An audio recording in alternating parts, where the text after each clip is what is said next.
শামশেরগঞ্জের অস্থির পরিস্থিতি নিয়ে এলাকায় জনসংযোগ করল শামশেরগঞ্জের পুলিশ প্রশাসন। রবিবার দুপুরে শামশেরগঞ্জের ধুলিয়ান এলাকায় পুলিশের পক্ষ থেকে রুটমার্চ সহ এলাকায় যাতে কোনো রকমের অশান্তি না ছড়ায় সেদিকেও পরামর্শ দেন পুলিশ।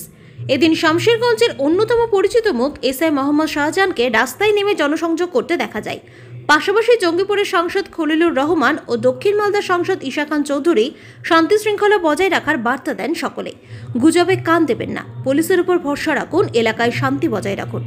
এছাড়াও এলাকায় যদি কোনো অপ্রীতিকর ঘটনা ঘটে সঙ্গে সঙ্গে থানায় খবর জানানোর পরামর্শ দেন পুলিশ প্রশাসনের পক্ষ থেকে।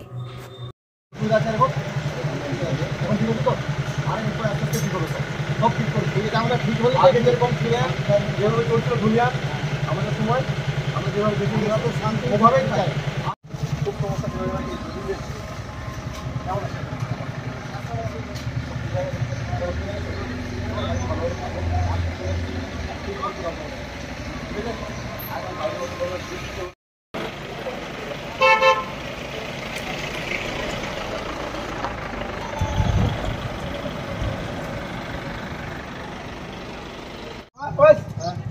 সত্য রয়েছে।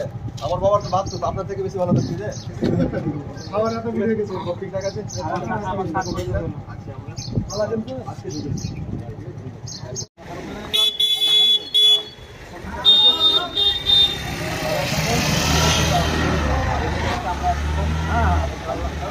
যেভাবে ছিলেন আপনারা বাজার ঘাট করছিলেন, যেভাবে নামাজ পড়তে যাচ্ছিলেন, সেখানে ওইভাবে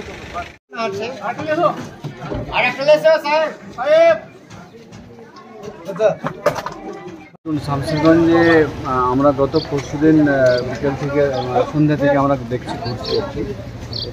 আর যে ঘটনাটা ঘটে গিয়েছিল আর কি, সেই ঘটনাটা যেন আর পুনরায় না হয় এরকম, আর সেদিকে আমরা এগোচ্ছি আর কি। পাশাপাশি আমরা যে শান্তি সম্প্রীতি যেভাবে আমরা নিয়ে চলছিলাম সেটাও যেন অটুট থাকে আর কি, সেই লক্ষ্যেও আমরা কিন্তু মানুষের কাছে সে বার্তা দিচ্ছি আর কি।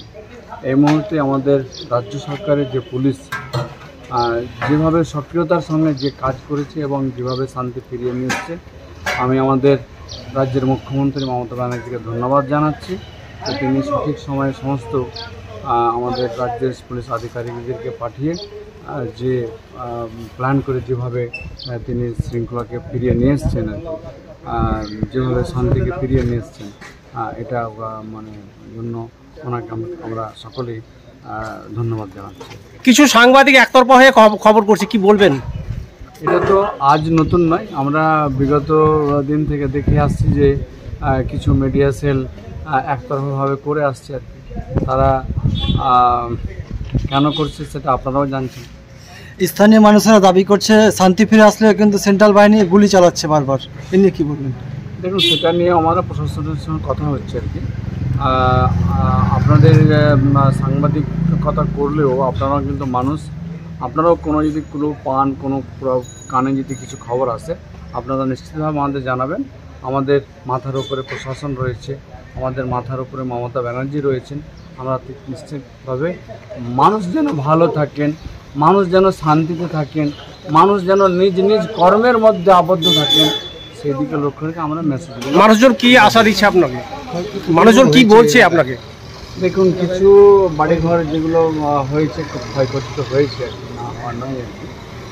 আমরা চেষ্টা করছি যে যতটা পারা যায় আর কি, মানুষের শব্দ হবে না কিন্তু যতটা সম্ভব হয় সহযোগিতার জন্য আমরা এগোবো আর কি, একটা ভাবনা চিন্তা রয়েছে। সমস্যা চলছে, আগুন চলছে, এইভাবে আমি পুলিশের সঙ্গে কনস্ট্যান্টলি আমি টাচ করে রেখেছি, টাচে আছি। এবং কলকাতা লেভেল আমি বলি ডাইরেক্টর জেনারেল পুলিশ পর্যন্ত আমি ইনফরমেশন দিচ্ছি, খবর দিচ্ছি এলাকার সমস্যার যেভাবে ডেভেলপ হচ্ছিল। তো যতটুকু আমরা বুঝতে পেরেছি, এটা ধর্ম দঙ্গা বলা ঠিক হবে না। এখানে যেভাবে শুরু হয়েছে, আড়াই দিন আগে একটা শান্ত মিছিল ছিল ওয়াকফ বিলের বিরোধী, ওয়াকফ বিল বিরোধী একটা শান্ত মিছিল আমি টিভিতে দেখলাম। ওদের কথা কিন্তু শান্তির ছিল, কোনো ধর্মের কথা ছিল না ওর মধ্যে। ওরা সব কমিউনিটি, হিন্দু ভাই, শিখ ভাই সবার সহযোগিতা চাইছিল। কিন্তু দুর্ঘটনা হচ্ছে কোথায়, সমস্যা হচ্ছে কোথায়, হঠাৎ কিছু যুবক ছেলে এসে যোগদান দিল ওই মিছিলটাকে। শান্ত মিছিল ছিল, আমি দেখলাম ওখানে একটা কোনো কমিউনাল কথা ছিল না। ওই কিছু যুবক ছেলেদের জন্য, বাচ্চা ছেলে 17 বছর 15 বছর, জিনিসটা তখন হাতের বাইরে চলে যায়। তারপরে বিভিন্ন জায়গায় রেসপন্স হয়, বিভিন্ন কমিউনিটির মধ্যে এই জিনিসটা বেড়ে যায়। তারপরে আমরা দেখি, কালকে দেখেছি যে অনেক জিনিসটা অনেক বেড়ে গেছে। বিভিন্ন ওয়ার্ড বিএসএফও এসছে, কিছু জায়গা ফায়ারিং হয়েছে। আমাদের কনফার্ম খবর নেই, কিন্তু খবর আছে যে 4 জনের গুলি লেগেছে, 8 জনের গুলি লেগেছে, 8 জনের তাহলে গুলি লেগেছে। আর কিছু লোক আমি কনফার্ম করতে পারবো না, মৃত্যু হয়ে যেতে হয়েছে হয়তো, ওটা কনফার্ম করতে হবে। তো এটা নিয়ে আমি খুব দুঃখিত যে আমার এলাকার মধ্যে এরকম একটা দুর্নীতি, একটা দুর্ঘটনা হয়েছে। এখন মানুষরা হয়তো এটা দেখাতে চাইছে এটা কোনো হিন্দু মুসলিম নয়, বা এটা তো এরকম শুরু হয়নি। এটা যে প্রতিবাদ ছিল সেটা বিজেপি সরকারের বিরুদ্ধে এবং ওয়াকফ বিল এগেনস্টে ছিল। কিছু অল্প লোকদের জন্য জিনিসটা অন্য একটা টার্ন নিয়েছি। আমি অনুরোধ করছি সবাইকে যে এটা একটা রিলিজিয়াস কথা এটাতে বানাবেন না। কারণ এটা যেমন আমার ব্লক প্রেসিডেন্ট একটু আগে আমাকে বুঝাচ্ছিল, একটু একটা গ্রুপ এখানে মানে ছোট ছোট গ্রুপ এইগুলো জিনিসটা বাড়াচ্ছে বিভিন্ন জায়গা। এখানে ধর্ম কোনো কথা নয়, এখানে আপনারা জানেন না কোনো ধর্ম, সে হিন্দু ধর্ম হোক, সে মুসলিম ইসলাম ধর্ম হোক, কোনো ধর্ম তো শিখায় না যে আপনি কারোর আঘাত করেন।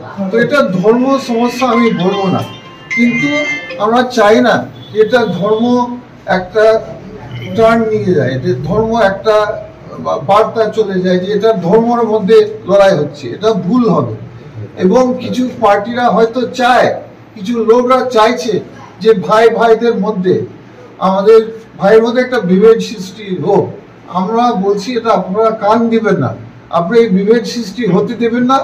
কারণ দীর্ঘদিন থেকে আমাদের ধুলিয়ানের মানুষ মিলিয়ে মিশিয়ে শান্তিতে থাকছে, মিলিয়ে মিশিয়ে শান্তিতে থাকছে। কেন আপনারা বাইরের লোকদেরকে ঢুকতে দেবেন? কেন আপনারা লোকদেরকে ধর্ম নামে আপনাদের মধ্যে কোনো ঝগড়াঝাটি, কোনো দাঙ্গা আপনারা কেন অ্যালাউ করবেন? আজকে কি আপনি এলাকায় গিয়েছিলেন? এলাকা দেখুন, প্রথম দিন থেকে আমি পুলিশকে জিজ্ঞাসা করছি, মানে রিকোয়েস্ট করছি যে আমি এলাকা ঘুরতে চাই, কিন্তু যেহেতু এখন এলাকা একটু গরম আছে,